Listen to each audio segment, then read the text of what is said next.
जय हिंद दोस्तों, स्वागत है आप सभी का इस वीडियो में। इस वीडियो में हम ऑफिशियल लैंग्वेज का सेकंड पार्ट देखेंगे। फर्स्ट पार्ट में हमने यूनियन, स्टेट और जुडिशरी इनकी ऑफिशियल लैंग्वेज के बारे में बात कर ली है।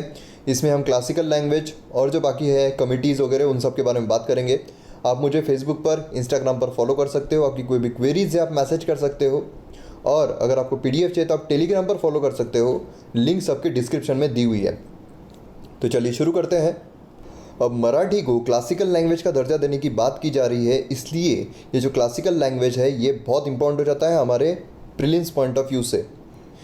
अब ये जो है ये सिर्फ MPSC के लिए इम्पॉर्टेंट नहीं है, मतलब महाराष्ट्र पब्लिक सर्विस कमीशन के लिए इम्पॉर्टेंट नहीं है, क्योंकि क्लासिकल लैंग्वेज जो है ये पूरे भारत के लिए होती है। इसलिए उसमें अगर किसी भी लैंग्वेज का समावेश होने की बात की जाती है तो वो UPSC के लिए बहुत इंपॉर्टेंट हो जाता है।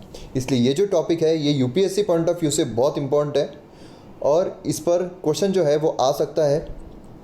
कौन कौन सी क्लासिकल लैंग्वेज है इसमें से, ऐसा क्वेश्चन आ सकता है। कौन से क्राइटेरियाज़ है क्लासिकल लैंग्वेज में जाने के, वो आ सकता है। और क्लासिकल लैंग्वेज में अगर किसी लैंग्वेज को समावेश किया जाता है तो उसके क्या बेनिफिट्स होते हैं ये भी पूछा जा सकता है। इसलिए बहुत इंपॉर्टेंट है, ध्यान से सुनिएगा। 2004 में गवर्नमेंट ऑफ इंडिया ने डिसाइड किया कि एक न्यू कैटेगरी जो है हम बनाते हैं जिसे हम क्लासिकल लैंग्वेज कहेंगे। 2006 में जो क्राइटेरियाज़ हैं वो लेट डाउन किए गए थे। सबसे पहली जो लैंग्वेज थी वो थी तमिल, जो 2004 में आई थी। उसके बाद आई थी संस्कृत, उसके बाद आई थी तेलुगु, उसके बाद आई थी कन्नड़, मलयालम, ओडिया। तो इस तरीके से 6 लैंग्वेजेस जो है वो आई है। सबसे रिसेंट जो है वो ओडिया है, 2014 में आई है। तो इस तरीके से आपको ध्यान में रखना है, क्योंकि ये भी पूछ सकते हैं कौन कौन सी क्लासिकल लैंग्वेजेस है, या फिर ऐसे भी पूछ सकते हैं कौन कौन से साल में क्लासिकल लैंग्वेज जो है वो लाई गई है। तो बहुत इंपॉर्टेंट चीज़ है। उसके बाद हम क्राइटेरियाज देखते हैं, क्या क्राइटेरियाज है। अब अगर मराठी को क्लासिकल लैंग्वेज में लाना है तो कौन कौन से क्राइटेरिया के बेसिस पर वो देखेंगे कि ये क्लासिकल लैंग्वेज में आ सकती है या नहीं आ सकती है। 3 ही क्राइटेरियाज है, बहुत इंपॉर्टेंट है। सबसे पहला क्राइटेरिया है कि बहुत पुरानी रहनी चाहिए, मतलब 1500 से 2000 साल। दूसरा क्राइटेरिया क्या है कि वो ओरिजिनल रहनी चाहिए, किसी से बोरोड की हुई नहीं रहनी चाहिए। और तीसरी क्या है, डिसकंटिन्यूटी अगर रहती है फिर भी उसमें चलेगा। तो अब हम यहाँ पर देखते हैं। सबसे पहले क्या है, high antiquity, early text record रहना चाहिए, मतलब ओवर अ पीरियड ऑफ 1500 से 2000 साल। ये पहला क्राइटेरिया हो गया, मतलब सबसे पुरानी रहनी चाहिए। उसके बाद दूसरा क्या आता है, दूसरा है कि वो वैल्यूएबल हेरिटेज रहना चाहिए, मतलब ओरिजिनल रहना चाहिए, कहीं से बोरोड किया हुआ नहीं रहना चाहिए। और तीसरा क्या है, तीसरा, since the classical language and literature is distinct from the modern, there can also be discontinuity between the classical languages. मतलब यहाँ पर डिसकंटिन्यूटी जो है वो भी यहाँ पर रह सकती है। अब तीसरे जो है इसमें आप फंस सकते हो अगर आपने अच्छे से पढ़ा नहीं हो तो, क्योंकि दो जो है वो तो आपको पता चल जाएंगे कि बहुत पुरानी रहनी चाहिए। अगर लॉजिकली हम देखेंगे, लॉजिकली मैं बात कर रहा हूँ, अगर आपने पढ़ा है तो फिर कोई प्रॉब्लम ही नहीं है, लेकिन लॉजिकली देखा जाए तो आप पहला जो स्टेटमेंट है वो तो आप क्लियर कर लोगे कि हाँ बहुत पुरानी रहनी चाहिए। दूसरा भी आप लॉजिकली क्लियर कर लोगे कि हाँ कहीं से बोरोड नहीं रहनी चाहिए। लेकिन तीसरा जो आता है, अगर वो बोलते हैं कि उसमें डिसकंटिन्यूटी जो है वो नहीं चलेगी, ऐसा स्टेटमेंट आता है कि there should not be discontinuity, तो आपको लगेगा हाँ ये तो सही है, डिसकंटिन्यूटी तो नहीं रहनी चाहिए। डिसकंटिन्यूटी अगर है तो उसे दर्जा कैसे दिया जा सकता है, लेकिन वो गलत रहेगा क्योंकि वहाँ पर डिसकंटिन्यूटी जो है वो चलेगी। तो ये 3 स्टेटमेंट है, तीनों के तीनों आपको ध्यान में रखने हैं, बहुत आसान है, और ये अगर एग्जाम में आते हैं तो आपको ईजिली आ जाएगा। अब यहाँ पर बेनिफिट्स क्या रहेंगे। बेनिफिट, पहला तो बेनिफिट आता है कि उसे फाइनेंशियल असिस्टेंस दिया जाएगा। सेंटर जो है, सेंटर ऑफ एक्सीलेंस यहाँ पर बिठाने के लिए, क्योंकि जो लैंग्वेजेस है वो काफ़ी डिग्रेड होती जा रही है हमारी, बराबर है। जितनी भी बहुत सारी लैंग्वेजेस है वो काफ़ी एक्सटेंट हो गई है, काफ़ी एक्सटेंट होने के कगार पर है। तो इस तरीके से यहाँ पर किसी भी लैंग्वेज को अगर क्लासिकल लैंग्वेज का दर्जा दिया जाता है तो उसे फाइनेंशियल असिस्टेंट दिया जाएगा ताकि सेंटर ऑफ एक्सीलेंस यहाँ पर स्टैब्लिश किए जा सके। उसके बाद दूसरा पॉइंट आता है कि यूनिवर्सिटी ग्रांट कमीशन जो है, मतलब UGC जो है, अब UGC जो है ये भी आप ज़रूर पढ़िए क्योंकि ये भी बहुत इंपॉर्टेंट है। UGC के जगह पर, UGC AICTE के जगह पर हीरा जो है वो लाने की बात की जा रही है। उसके बाद हेफा क्या है तो वो भी आप ध्यान से पढ़ लीजिए, एक बार फिर से रिवाइज कर लीजिए, हीरा, हेफा, तो ये बहुत इंपॉर्टेंट है। उसके बाद to begin with at least in central universities, अब यहाँ पर ये सेंट्रल यूनिवर्सिटीज़ जो उसमें क्रिएट करने की बात कर सकते हैं। Certain number of professional chairs for classical languages for scholars eminence in the language. तो ये 2 क्राइटेरिया है, 2 बेनिफिट्स हैं यहाँ पर, 2 बेनिफिट जो उसे मिलेंगे अगर कोई किसी भी लैंग्वेज को ऑफिशियल क्लासिकल लैंग्वेज का दर्जा दिया जाता है। तो ये ऑफिशियल लैंग्वेज नहीं है, ये क्लासिकल लैंग्वेज की बात हम कर रहे हैं। उसके बाद committees of the parliament on official language. अब कमिटीज़ की यहाँ पर हम बात करते हैं जो पार्लियामेंट में आते हैं ऑफिशियल लैंग्वेज पर। तो हमने देखा था कि कमिटीज़ कब बिठाएंगे, तो पहली कमेटी कब बैठेगी 5 सालों के बाद, दूसरी कमेटी कब बैठेगी 10 सालों के बाद from the commencement of the constitution. मतलब 50 में कमेंसमेंट हुई थी कॉन्स्टिट्यूशन की, तो 1955 में पहली आएगी और 1960 में 65 में दूसरी आएगी, 60 में दूसरी आएगी, 63 में 60 वाली आई नहीं थी, तो 63 में उन्होंने सीधा एक्ट लेकर आ गए थे। बराबर है, याद होगा अगर आपको, फर्स्ट इसमें हमने देखा था। उसके बाद आता है कि after the expiration of 10 years from the date on which the act come into force there shall be constituted a committee on the official language. अब यहाँ पर 10 सालों के बाद from the date on which the act come into force, act कब आया था 63 में आया था। उसके बाद constitute a committee on the official language on the resolution of effect being moved in the either house of the parliament. अभी जो रिजोल्यूशन है ये either house of the parliament में आ सकता है, ठीक है, मतलब लोकसभा में भी आ सकता है, राज्यसभा में भी आ सकता है। Either house of the parliament, state में नहीं, either house of the parliament with the previous sanction of the president and pass by both the houses. मतलब प्रीवियस सैंक्शन यहाँ पर प्रेसिडेंट के लगेंगे। तो ये भी चीज़ एक बहुत इंपॉर्टेंट रहती है पॉलिटी पॉइंट ऑफ व्यू से कि प्रेसिडेंट के प्रीवियस सैंक्शन कहाँ कहाँ पर लगते हैं। तो जब स्टेट का रीऑर्गेनाइजेशन होता है, मतलब स्टेट की कोई बाउंड्रीज वगैरह चेंज करनी हो, नाम चेंज करना हो, वो जो बिल है वो सिंपल मेजोरिटी से पास होता है, लेकिन प्रेसिडेंट की प्रीवियस कंसेंट लगती है। उसके बाद मनी बिल जो है उसमें लगता है। तो इस तरीके से आपको ध्यान में रखना है कहाँ कहाँ प्रेसिडेंट जो है उनके प्रीवियस कंसेंट जो है वो लगते हैं। तो इस तरीके से यहाँ पर बोथ दी हाउसेस से पास होना चाहिए। दूसरा क्या है, दूसरा यहाँ पर आता है कितने मेंबर्स रहना चाहिए। तो टोटल मेंबर्स 30 रहने चाहिए। अब 30 में से दोनों हाउसेस के मेंबर जो है, either house of the parliament में जो रिजोल्यूशन है वो मूव हो सकता है, इसलिए जो मेंबर्स है वो भी दोनों हाउसेस के रहेंगे। अब ज़्यादा मेंबर्स कहाँ पे रहेंगे, तो ऑब्वियसली लोकसभा में ज़्यादा सीटें हैं तो लोकसभा में ज़्यादा लोग रहेंगे। तो 30 टोटल रहने वाले हैं, आपको ध्यान में रखना है। अपने आप याद आ जाएगा कि 20 जो है लोकसभा में लगेंगे, 10 जो है वो राज्यसभा में लगेंगे।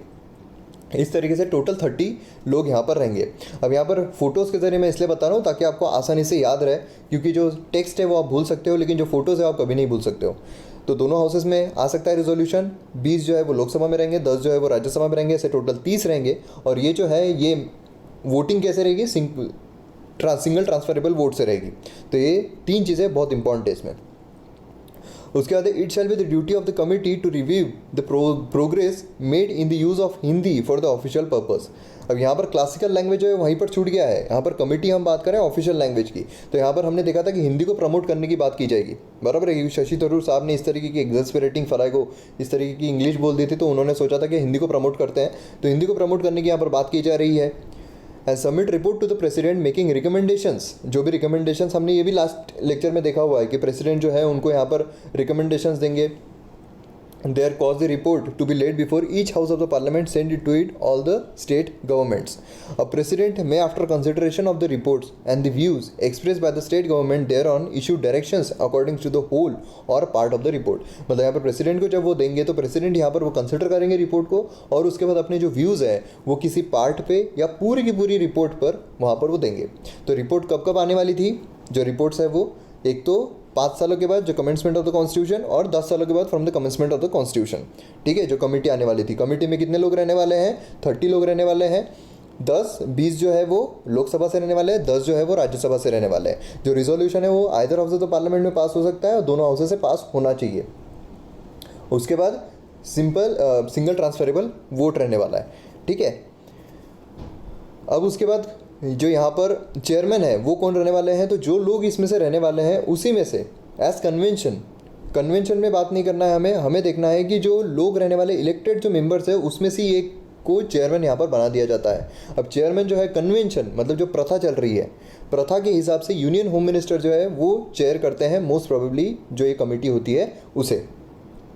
बहुत आसान है, जो उनमें से लोग रहने वाले हैं उनमें से कोई चेयरमैन रहने वाला है। ऐसा अगर बोला जाता है कि as per the constitution union home minister will chair this committee, तो गलत रहेगा। कन्वेंशन के हिसाब से ऐसा है कि यूनियन होम मिनिस्टर जो है वो चेयर करते हैं।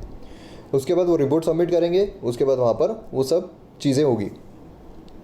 Secretary of the committee is headed by the secretary of the committee. अब सेक्रेटरीट कौन हेड करेगा, सेक्रेटरी जो रहेगा कमेटी का वही हेड करेगा यहाँ पर।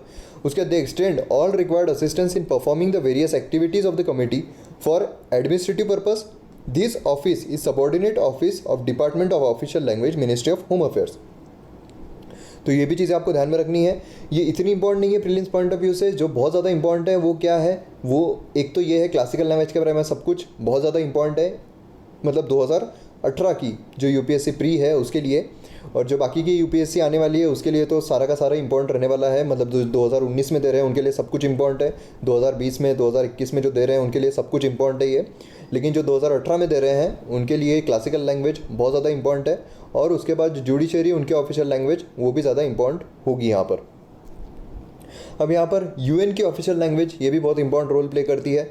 यूएन में टोटल 6 ऑफिशियल लैंग्वेजेस है। कौन कौन सी है? तो इंग्लिश है, फ्रेंच है, रशियन है, चाइनीज़ है, स्पेन है और अरेबिक है। तो इस तरीके से 6 लैंग्वेजेस है। तो आपको किस तरीके से ध्यान रहेगा, तो इसलिए मैंने यहाँ पर फ़ोटोज़ जो है वो लगाए हैं ताकि आपको आसानी से याद रहे। अब देखिए, एक आसान तरीका है इसे याद रखने का कौन कौन सी ऑफिशियल लैंग्वेजेस है यूनाइटेड नेशंस की। सबसे पहले तो 5 जो परमानेंट मेंबर्स है यूनाइटेड नेशन सिक्योरिटी काउंसिल के, जो 5 परमानेंट मेंबर्स है वो तो आपको पता ही होंगे कौन कौन है। तो यूएसए है, यूके है, फ्रांस है, रशिया है और चाइना है। तो इस तरीके से 5 लोग जो है ये परमानेंट मेंबर्स है यूनाइटेड नेशन सिक्योरिटी काउंसिल के। अब इनमें से जो यूएसए और यूके है तो उनकी तो इंग्लिश लैंग्वेज है, इसलिए इंग्लिश लैंग्वेज आ गई। उसके बाद फ्रेंच, रशियन, चाइनीज़, तो ये इन लोगों की ऑफिशियल लैंग्वेज रहने ही वाली है। उसके बाद 2 जो एक्स्ट्रा ऐड होते हैं वो होते हैं स्पेनिश और अरेबिक। तो ये 2 चीज़ें आपको ध्यान में रखनी है, स्पेनिश और अरेबिक, ये 2 एक्स्ट्रा चीज़ें इसमें ऐड होती है। अब इसमें अगर हिंदी को ऑफिशियल लैंग्वेज बनाना है यूएन की तो 2/3 मेजॉरिटी लगेगी यहाँ पर, और उसके बाद जो ट्रांसलेशन का वगैरह खर्चा है वो भी इसमें लगेगा। तो इस तरीके से ऑफिशियल लैंग्वेज होती है यूनाइटेड नेशंस की। हिंदी को यूनाइटेड नेशंस की ऑफिशियल लैंग्वेज बनाने की बात की जा रही है। तो ये सारी चीज़ें आपको ध्यान में रखनी है। और इसी के साथ हमारा ये जो वीडियो है वो ख़त्म होता है। मैं उम्मीद करता हूँ आपको वीडियो पसंद आया होगा। पसंद आया तो शेयर ज़रूर कीजिए, चैनल को सब्सक्राइब कीजिए, क्योंकि बहुत सारे अच्छे वीडियोस आपके सामने आने वाले हैं। बहुत सारे जो क्वालिटी वीडियोस है वो आपके सामने आने वाले हैं, और बहुत सारे बाकी जो कोर्सेस है जैसे इकोनॉमी, जियोग्राफी, ये सारे कोर्सेज भी आपके सामने आने वाले हैं अभी नेक्स्ट दिनों में। तो आप शेयर भी ज़रूर कीजिए, क्योंकि आप जितना ज़्यादा शेयर करोगे उतना ज़्यादा मुझे मोटिवेशन मिलेगा कि मैं अच्छे कोर्सेस आपके सामने ला सकूं। तो मिलते हैं हम अगले वीडियो में।